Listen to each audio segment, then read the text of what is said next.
Проектот Јужновардарска долина влегува во втората фаза на имплементација. За реализација на втората фаза од овој проект предвидени се и обезбедени околу 16 милиони евра преку кредит од Германската банка и од буџетот на Министерството за земјоделство, шумарство и водостопанство. Во таа насока, општинските власти одржаа работен состанок со представниците на Развојната банка на Сојузна Република Германија, представници на Министерството за земјоделие и представниците од ЕИП.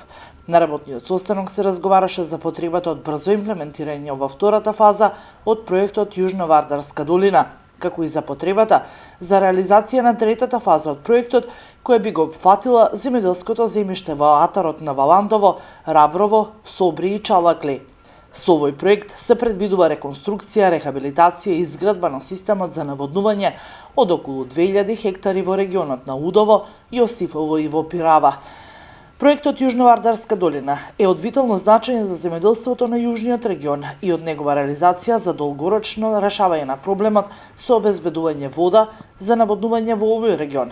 Третата фаза на проектот би се реализирала веднаш по завршувањето на втората, чија реализација започнува од почетокот на наредната година. Проектот се финансира со средства на влада на Сојузна Република Германија преку Развојната германска банка и со средства од влада на Република Македонија.